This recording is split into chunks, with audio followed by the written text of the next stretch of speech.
विद्यार्थी मित्रांनो, आपण NTSC 10th परीक्षा देणार असाल तर मॅट मेंटल ॲबिलिटी टेस्टमध्ये 100 पैकी 100 गुण तुम्हाला मिळवता येतात. तर यासाठी कोणते घटक आहेत आणि कोणत्या घटकामध्ये कोणते प्रश्न विचारले जाऊ शकतात पाहूया संपूर्ण माहिती या व्हिडिओमध्ये.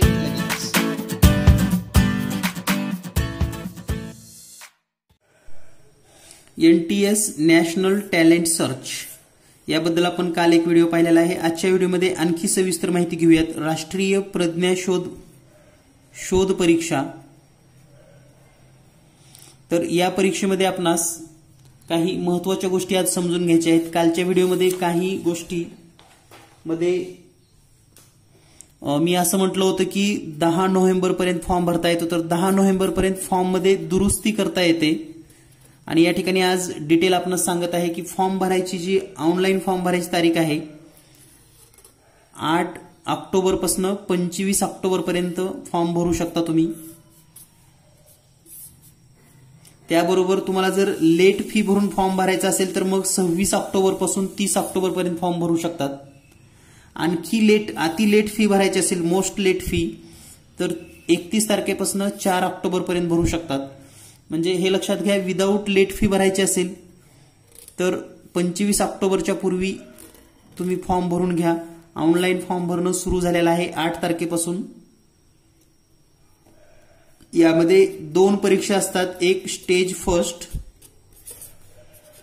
आणि स्टेज सेकंड.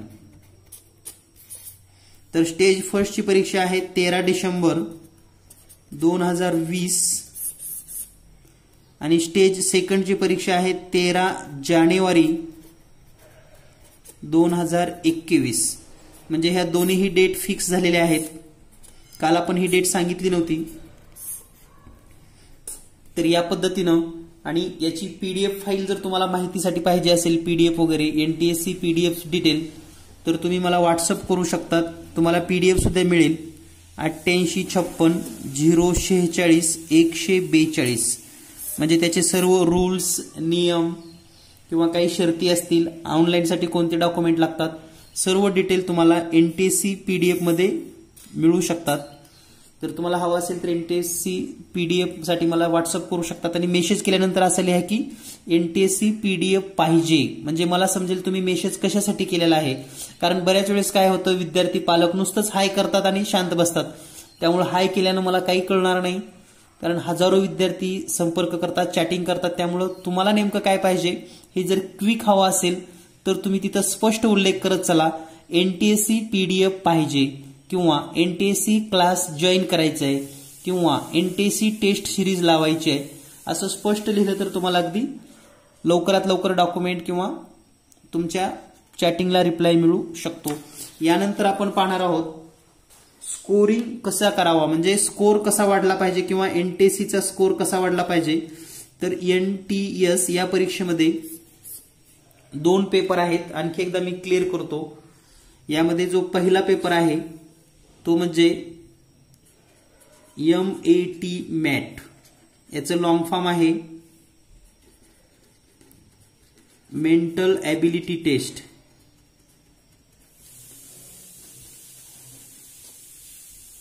आणि जो दुसरा पेपर आहे तो म्हणजे सॅट. याचं लॉंग फॉर्म आहे स्कूल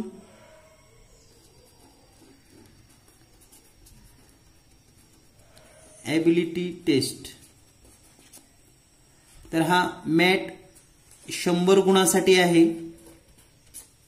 आणि सॅट हा पण 100 गुणांसाठी पेपर आहे. या मॅटमध्ये फक्त बुद्धिमत्तेचेच प्रश्न असतात. बुद्धिमत्तेचे 100 प्रश्न. आणि सॅटचा जर विचार केला तर या ठिकाणी गणित 20 प्रश्न, विज्ञान म्हणजे सायन्स 40 प्रश्न आणि इतिहास भूगोल म्हणजे सामाजिक शास्त्र, अर्थशास्त्र वगैरे सगळंच यामध्ये आलं. तर यासाठी 40 प्रश्न. याप्रमाणे हे वेटेज आहे. यामध्ये पण इतिहासासाठी 16 प्रश्न, भूगोलसाठी 16 प्रश्न आणि 8 प्रश्न हे नागरिकशास्त्र किंवा अर्थशास्त्र या संबंधी असणार आहेत एकत्रित.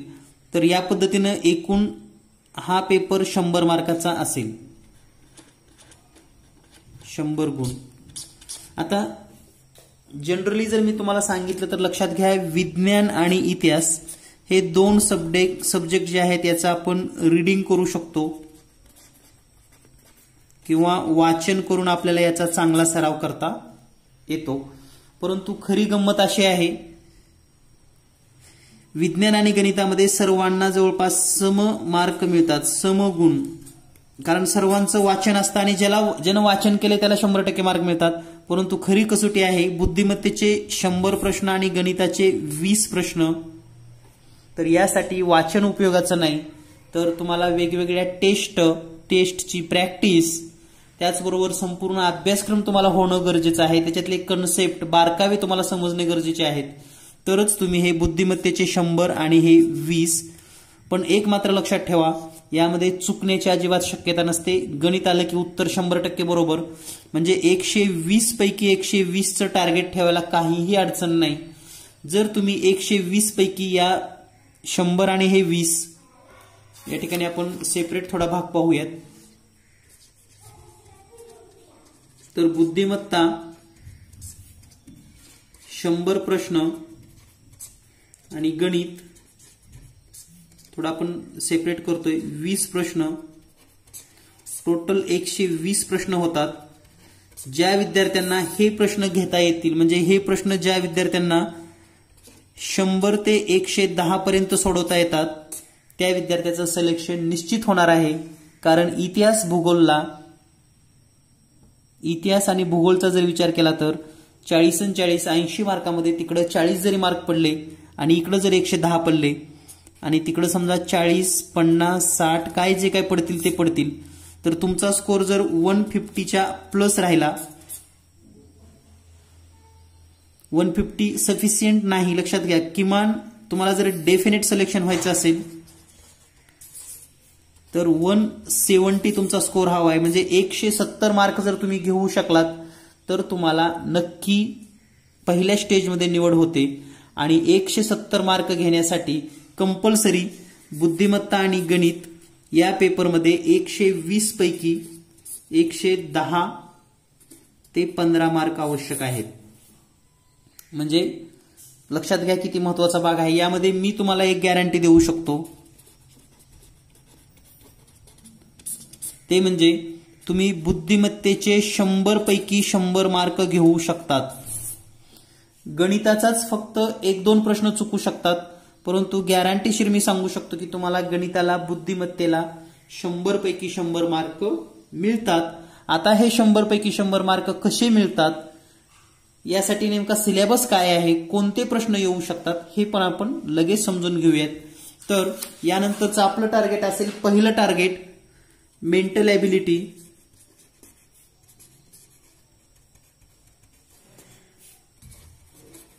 Out of 100. म्हणजे एक टार्गेट ठेवा, बुद्धिमत्ता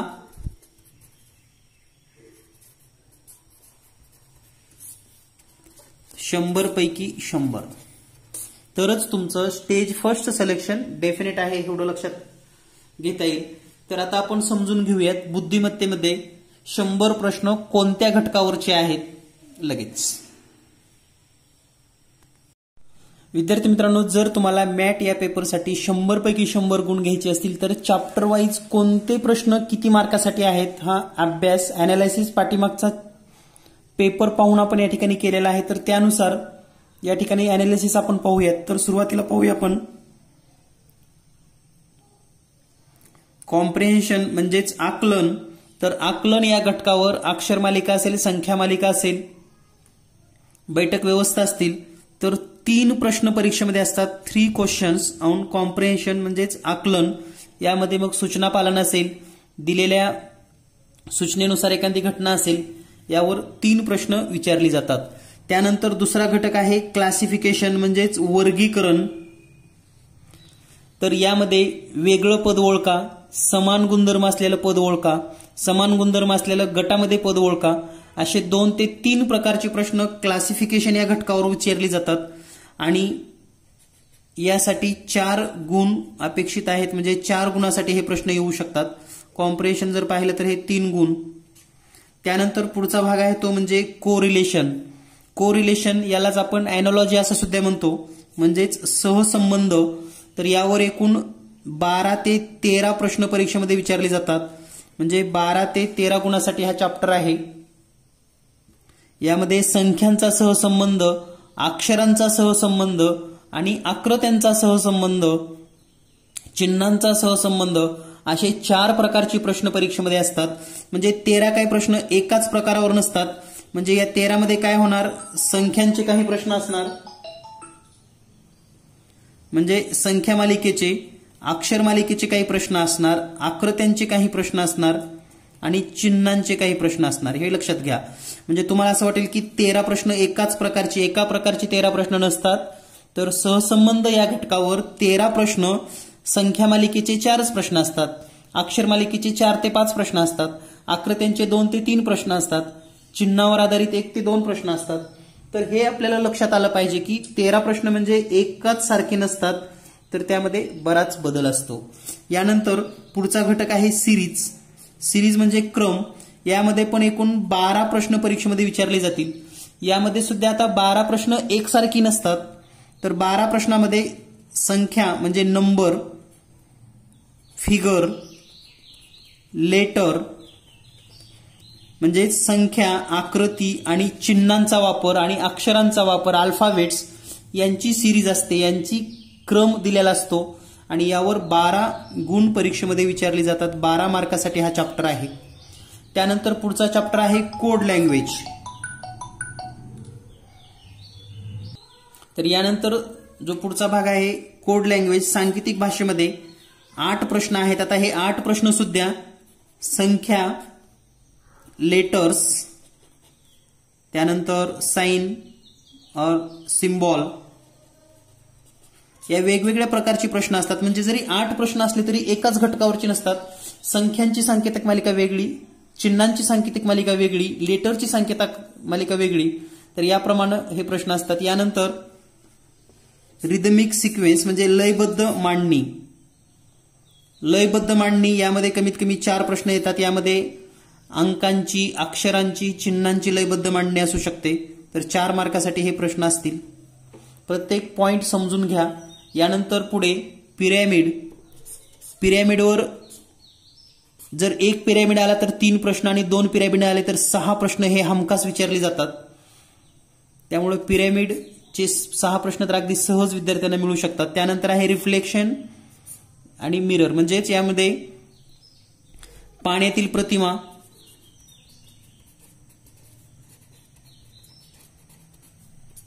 प्लस आरशातील प्रतिमा, यावर 4 मार्कासाठी प्रश्न असतात. त्यानंतर सर्वात महत्वाचा टॉपिक म्हणजे लॉजिक अँड कन्क्लुजन. यालाच आपण लॉजिकल थिंकिंग असं म्हणतो. लॉजिकल थिंकिंग यामध्ये 2 प्रकार आहेत. एक म्हणजे वर्बल आणि दुसरं नॉन वर्बल, म्हणजे शाब्दिक आणि अशाब्दिक. तर यासाठी 12 आणि 12 24 मार्कासाठी हा टॉपिक असणार आहे. म्हणजे 24 प्रश्न फक्त ह्या एका लॉजिकल याच्यावर असणार आहेत. यामध्ये जर आपण वर्बलचा विचार केला, वर्बल म्हणजे शाब्दिक, तर यामध्ये वयवारी आहे, वय आहेत, त्याचबरोबर सरासरीचे गणिते येतात, कॅलेंडर असेल, दिशादर्शक असेल, हे सर्व प्रश्न वर्बलमध्ये आहेत. आणि नॉन वर्बलमध्ये काउंटिंग फिगर्स, त्याचबरोबर वेगवेगळ्या आकृत्या, तर्कमध्ये म्हणजे आकृत्यामध्ये काही प्रश्न दिलेले असतात, संख्या मांडणी केलेली असते, तर त्यावरचे प्रश्न. अशा पद्धतीने हे 24 प्रश्न या लॉजिकल थिंकिंगवर असणार आहेत. त्यानंतर पझल्स अँड ब्रेन टेजर म्हणजे कोडी टाईप 1-2 प्रश्न असतात. तर हे फक्त 1 किंवा 2 प्रश्न असतील. म्हणजे मे बी 2 मार्काला किंवा 4 मार्काला हा भाग असेल.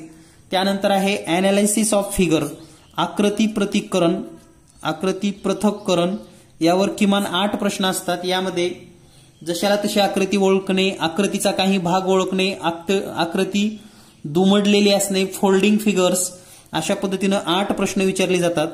आणि त्यानंतर क्यूब अँड 3D आकृत्या म्हणजे क्यूबॉइड जे आहेत, जसे की घडणी वगैरे, त्यावरचे 6 ते 7 प्रश्न येतात आणि व्हेन डायग्रामवर 3 प्रश्न विचारले जातात. तर जनरली या सर्व घटकांचे व्हिडिओज तुम्हाला पाहिजे असतील किंवा या प्रकारचा अभ्यास करायचा असेल, कोणत्या कन्सेप्ट आहेत, कशा आहेत, तर यासाठी आपण व्हिडिओ क्लास जॉईन करू शकतात. तर या ठिकाणी व्हिडिओ क्लासचं स्वरूप काय असणार आहे ते समजून घ्या. तर गणिताचा 10चा पूर्ण सिलेबस प्लस बुद्धिमत्तेचे जे काही आपण आता घटक पाहिलेले आहेत, बुद्धिमत्ता, हे सर्व घटकांचे व्हिडिओ तुम्हाला मिळतील. एकूण 50 व्हिडिओ तुम्हाला मिळू शकतात या पूर्ण चॅप्टर वाईजचे. आणि त्याचबरोबर जे काही एमपीएससी यूपीएससी लेवलचे सुद्धा जे काही व्हिडिओ आपल्याकडे उपलब्ध आहेत ते सुद्धा विद्यार्थ्यांना उपलब्ध करून दिले जातील, जेणेकरून विद्यार्थ्याची मानसिक क्षमता, बौद्धिक क्षमता कशी वाढेल याचा आपण विचार करूयात. ज्या विद्यार्थ्यांना व्हिडिओ क्लास लावायचे ते व्हिडिओ क्लास सुद्धा जॉईन करू शकतात. आता दुसरा जो भाग आहे तो म्हणजे टेस्ट सिरीज.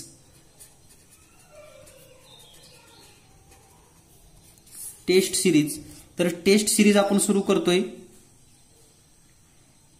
लवकरच आणि दर 3 डेज म्हणजे पर 3 डेज ला एक टेस्ट दिली जाईल. याप्रमाणे तुम्हाला 1 महिन्यामध्ये 10 टेस्ट मिळतील.